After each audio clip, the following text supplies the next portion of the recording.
E aí, galera do terceiro ano, tudo bem? Vamos lá. Bom, dando continuidade ao GB04, tá certo? Essa é a segunda parte, né? Hidrografia e domínios morfoclimáticos. Então, nós pegamos a parte 1, agora para a parte 2, tá certo? Desse capítulo. Bom, o que GB04, vem hidrografia e nessa domínios bacia morfoclimáticos. hidrográfica? Na aula anterior, nós vimos que bacia hidrográfica ela é formada por uma rede hidrográfica. Essa rede hidrográfica ela é composta de um rio principal e seus afluentes dentro de um grande divisor o quê? De águas, ok? Então nós vamos ver aqui as bacias hidrográficas do Brasil. Antes de mais nada, essa bacia do Atlântico Norte aqui, ela não interessa para nós, tá certo? Essa bacia do Atlântico Norte, ela não nos interessa, tá certo? Por quê? Porque ela compõe a chamada bacia amazônica. Bom, nós temos então 9 bacias hidrográficas, sendo 6 principais e 3 secundárias, também principais chamadas de autônomas. Quais são as principais? Bacia Amazônica, Bacia do Tocantins-Araguaia, Bacia do São Francisco, Bacia do Paraguai, Bacia do Paraná e Bacia do Uruguai. O que determina uma bacia ser principal? É quando ela possui apenas um rio principal desaguando no oceano ou fora do país, ok? Bom, e nós temos 3 bacias secundárias, são aquelas que possuem mais de um rio principal. São elas, Bacia do Atlântico Nordeste, Bacia do Atlântico Leste e Bacia do Atlântico Sudeste. Só um detalhezinho, essa Bacia do Atlântico Nordeste também é chamada de Bacia do Nordeste, a Bacia do Atlântico Leste chamada de Bacia do Leste, e a Bacia do Atlântico Sudeste também chamada de Bacia do Sul-Sudeste. Vamos começar pela Bacia Amazônica. A Bacia Amazônica é a maior bacia hidrográfica do mundo em volume de água, tá certo? Supera qualquer bacia hidrográfica. Nós não estamos falando da extensão do rio Amazonas, nós estamos falando da bacia. É uma bacia que possui uma foz mista, ou seja, uma parte dela em delta e outra parte é em estuário. O regime é complexo, ou seja, a forma de abastecimento depende tanto do derretimento das geleiras que estão na Cordilheira dos Andes, quanto também da questão das chuvas, tanto do clima equatorial quanto do clima tropical. Lembrar que no clima equatorial a chuva ela é abundante no todo, e no clima tropical você tem o verão chuvoso e o inverno. Possui 2 cheias anuais. Então o que acontece? Nós temos afluentes que nascem do clima tropical do hemisfério norte e afluentes que nascem do clima tropical do hemisfério sul. Tá? Então por isso que nós vamos ter 2 cheias anuais na bacia amazônica. Possui o maior potencial hidrelétrico disponível, porque os rios lá possuem grande vazão, então ainda não é um potencial hidrelétrico explorado, ele está disponível. Mas é importante deixar claro para vocês que na bacia já existem projetos hidrelétricos muito polêmicos, como Giral, Santo Antônio e Belo Monte. Giral e Santo Antônio, 2 hidrelétricas construídas no Rio Madeira, e Belo Monte, construído no Rio Xingu. Tá certo? Mesmo que essas hidrelétricas estejam sendo construídas com um sistema chamado de vazão reduzida, ou seja, onde você capta apenas a quantidade de água a ser utilizada para a geração de energia, é importante deixar bem claro que, querendo ou não, há um alagamento. E lá é uma região de planície, onde a população também depende muito das águas dos rios, não só para o transporte, mas também para a alimentação. E nós sabemos que toda barragem, todo reservatório, ao construir, você reduz a quantidade de peixes, ou seja, a piscosidade do local, visto que você atrapalha a piracema. Fenômenos hidrográficos como pororoca e terras caídas, a pororoca também chamado de grande estrondo, né, na língua indígena, pororoca significa o grande estrondo, esse fenômeno ocorre quando o rio Amazonas está em cheia, tá certo? Então ele vai avançando em direção ao mar, né, para tornar aquele confronto entre o mar e o rio Amazonas. E terras caídas nada mais é do que um fenômeno de destruição das margens dos rios que desaguam no rio Amazonas, como também do próprio rio Amazonas devido à sua grande vazão. Temos 3 grandes divisoras de águas, o Planalto das Guianas localizado ao norte, o Planalto Central localizado ao sul e a Cordilheira dos Andes localizada a oeste. Vê então isso aqui que nós acabamos de ver. Aqui você está vendo a linha do Equador, não é isso? Então aqui é o hemisfério norte e aqui é o hemisfério sul. Então quando for verão para o hemisfério norte, vai ser inverno para o hemisfério sul. Lembrar que aqui no norte e aqui mais ao sul, nós temos o clima tropical. Então, no verão aqui, os afluentes da margem esquerda, por quê? Porque o sentido do rio Amazonas é no sentido de oeste para leste, eles vão estar em cheia, enquanto os da margem direita vão estar em vazante. Quando for, então, verão para o hemisfério sul, os da margem direita vão estar em cheia e os da margem esquerda vão estar em vazante. Por isso, as duas cheias anuais. Aqui nós temos a cidade de Manaus, como vocês podem observar, isso aqui é a mancha urbana da cidade de Manaus, tá? E aqui nós temos o Rio Negro, tá certo? E aqui o Rio Solimões. Quando os dois rios se encontram aqui nas proximidades da cidade de Manaus, nós temos a formação do Rio Amazonas. Nós temos aqui a usina hidrelétrica de Belo Monte, vocês estão vendo aqui o rio Xingu, tá certo? Esse é o rio Xingu, isso aqui é a chamada volta do rio Xingu, tá certo? A volta do rio Xingu. Então aqui está a usina hidrelétrica de Belo Monte, usina hidrelétrica essa considerada aí um grande impacto ambiental para a região. Detalhe, não levou a promessa de, principalmente, de saneamento básico, tá bom? Para a região, principalmente aqui a cidade de Altamira.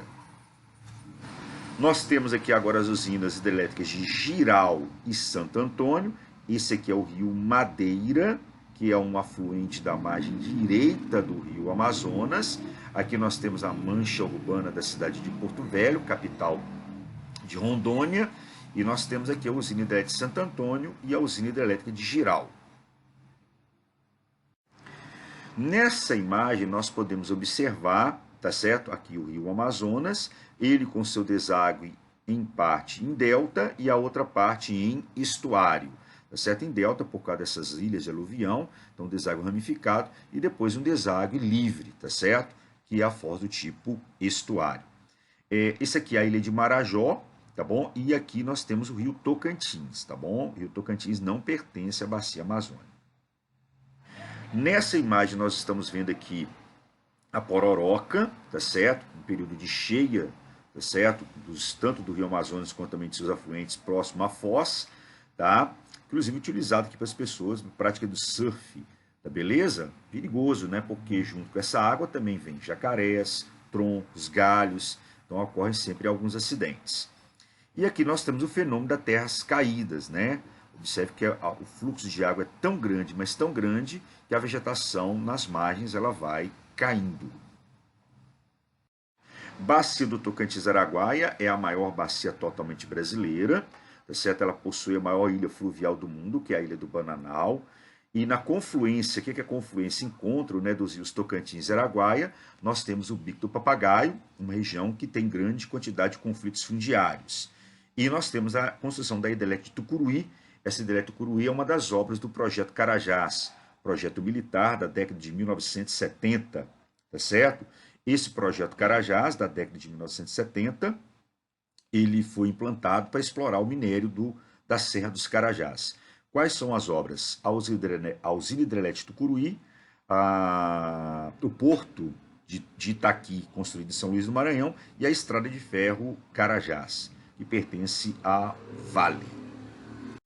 Aqui nós temos a bacia do Tocantins-Araguaia, aqui nós temos o rio Araguaia, tá certo? E aqui nós temos a ilha do Bananal, tá bom?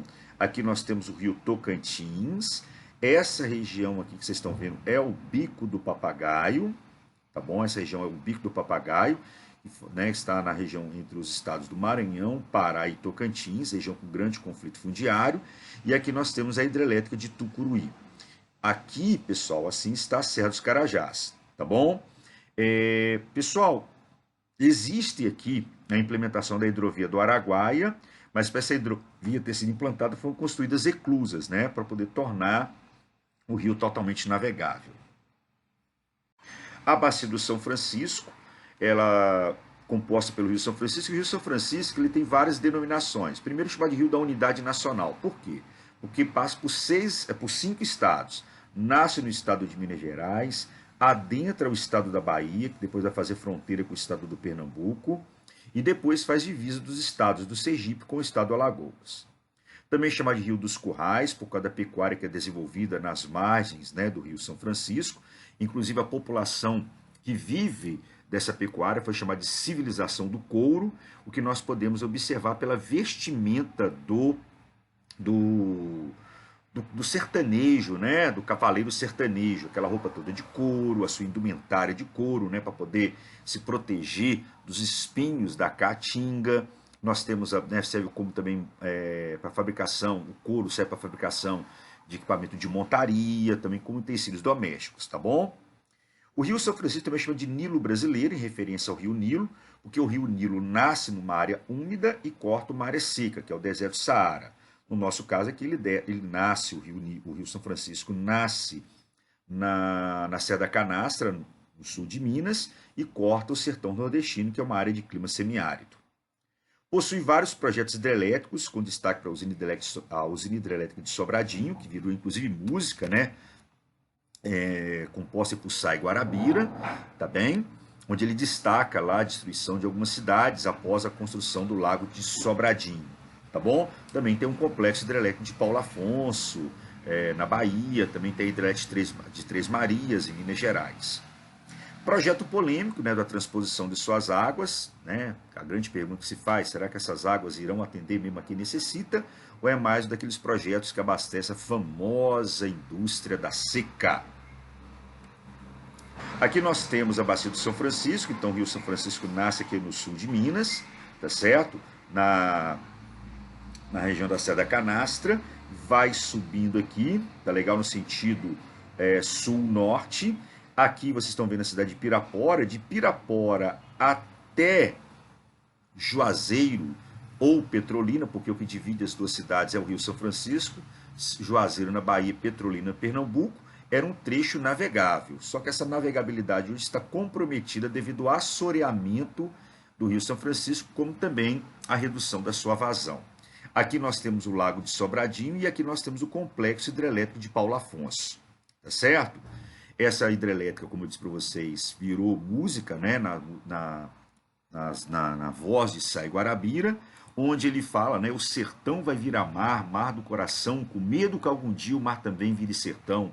Adeus, Emanso, Santo Sé, Pilão Arcádio, que não está aqui, veio o rio te engolir, tá certo? Que no caso é a usina hidrelétrica. Aqui nós temos a transposição de São Francisco. A transposição ela é composta de dois eixos, o eixo norte e o eixo leste. O eixo norte abastece principalmente os estados do Ceará e Rio Grande do Norte, tá certo? Como também o Piauí. E o eixo leste que abastece o Rio Grande do Norte, como também a Paraíba, tá bom?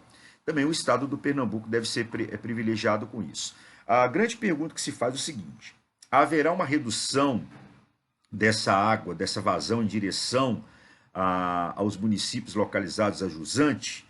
Certo? Essa é a grande pergunta. E será que esse projeto vai sim abastecer as pessoas que necessitam? E aqui nós temos uma foto, né, de um canal, tá certo? No caso que é o eixo norte, tá beleza?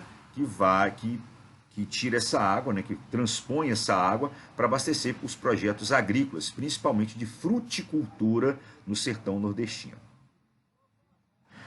A Bacia do Paraná possui o maior potencial hidrelétrico explorado do Brasil, então são muitas hidrelétricas instaladas na Bacia do Paraná, com destaque aqui para a usina hidrelétrica de Itaipu, que é a maior hidrelétrica do Brasil, e foi construída em parceria com o Paraguai, tá certo? Por isso que é chamada de usina binacional. Nessa bacia nós temos a hidrovia do Tietê-Paraná, que só foi possível devido à construção de várias eclusas, que são aquelas comportas que regulam o nível da água, e é onde nós temos o maior fluxo de mercadorias do Brasil, já que ela passa pelo estado de São Paulo, né, pessoal, e também uma área de importância produtividade agrícola. E nós temos também o Pontal do Paranapanema, que é uma área também de intensos conflitos fundiários. Pontal do Paranapanema, que fica na fronteira do Paraná com São Paulo. Aqui nós temos a Bacia do Paraná. Isso aqui, pessoal, é o rio Paranaíba. E aqui nós temos o Rio Grande. O rio Paranaíba e o Rio Grande formam o nariz do estado de Minas Gerais, que é o Triângulo Mineiro, tá certo? Quando esses dois rios se encontram, daqui para frente é o rio Paraná. Observem, por favor, que os afluentes do rio Paraná, os principais afluentes, eles são no sentido de leste para oeste, porque aqui você tem a Serra do Mar e a Serra da Mantigueira, que é um grande divisor de águas, tá certo? Como vocês podem observar, aqui estão sendo destacadas para vocês as várias eclusas no rio Tietê, tá certo? Para transformar esse rio num rio navegável, tá bom? Aqui embaixo nós temos a usina hidrelétrica de Itaipu, construída em parceria do Paraguai com o Brasil. E aqui nós temos a famosa Foz do Iguaçu. Bem, aqui nós temos a hidrelétrica de Itaipu, tá certo? Desse lado Paraguai, do outro lado aqui Brasil. Então, desse lado Paraguai, desse outro lado Brasil. Esse aqui é o grande lago de Itaipu.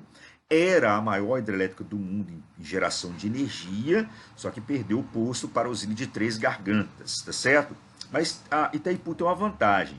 A geração de energia é praticamente o ano todo.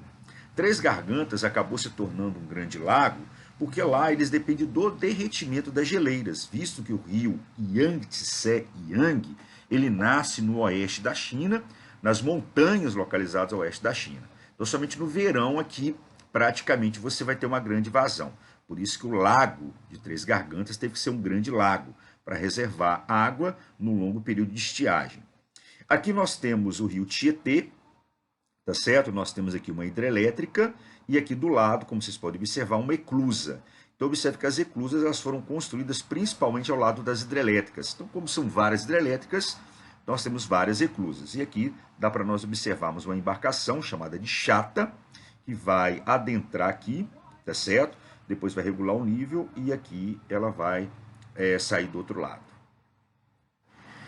Bom, vamos ver então aqui essa imagem, tá bom? Essa imagem mostra para nós aqui o rio Paraná. Desse lado aqui nós temos a cidade do Leste e desse outro lado aqui nós temos a cidade de Foz do Iguaçu, tá bom? Cidade do Leste famosa aí pela venda de produtos importados. Bem, então aqui nós temos a hidrelétrica de Itaipu, tá certo? Construída entre o Paraguai e o Brasil. Então tá aqui a foto para vocês da hidrelétrica de Itaipu. Aqui nós temos a Ponte da Amizade, que liga a cidade de Foz do Iguaçu, tá certo? À cidade do Leste, no Paraguai. Ok?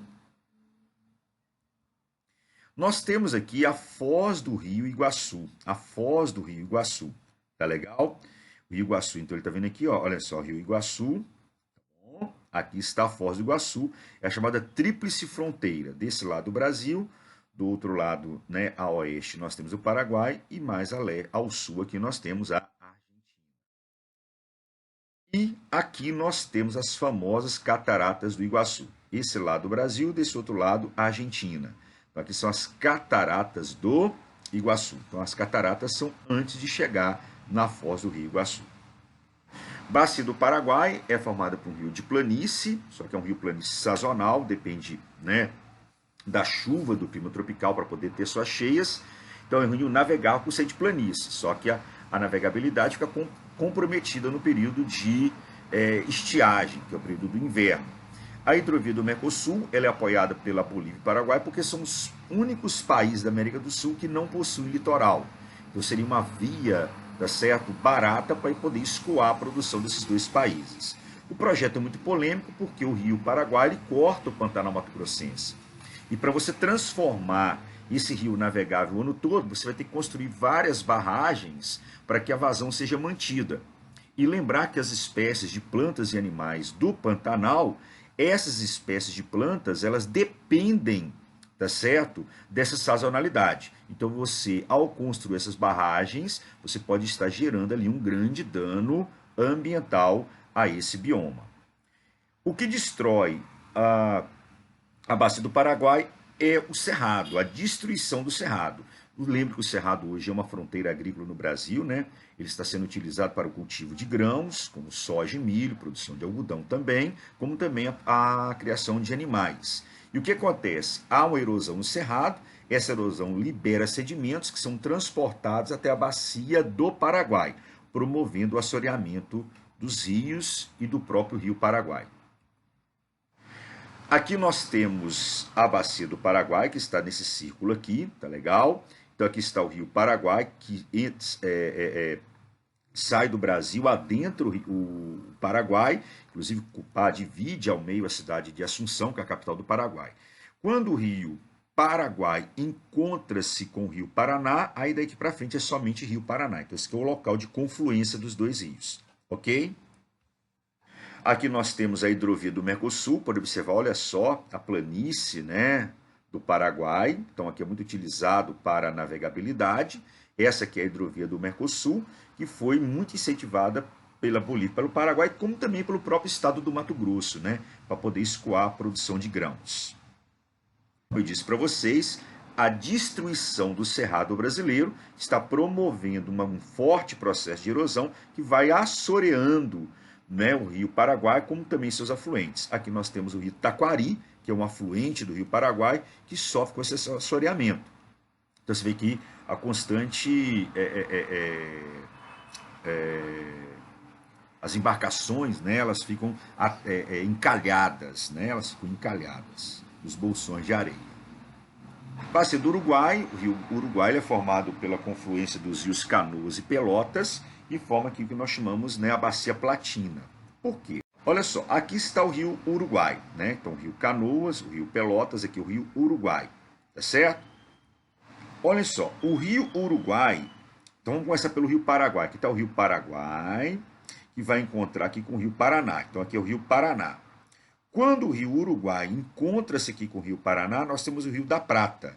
Dá para vocês perceberem nessa imagem aqui, tá certo? Então aqui vem o rio Uruguai, aqui o rio Paraná, aqui é o rio da Prata. Aqui está a cidade de Montevidéu, capital do Uruguai, e aqui está Buenos Aires, capital da Argentina, tá bom? Então o porto que nós temos em Buenos Aires, na verdade, é um porto fluvial, né? Tá certo? É um porto de rio.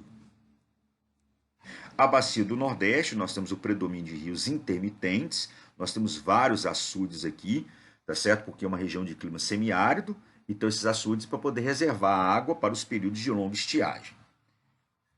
Nós temos aqui o açude de Oroz, tá certo? Então aqui o açude de Oroz, no Ceará, que é o maior açude que nós temos.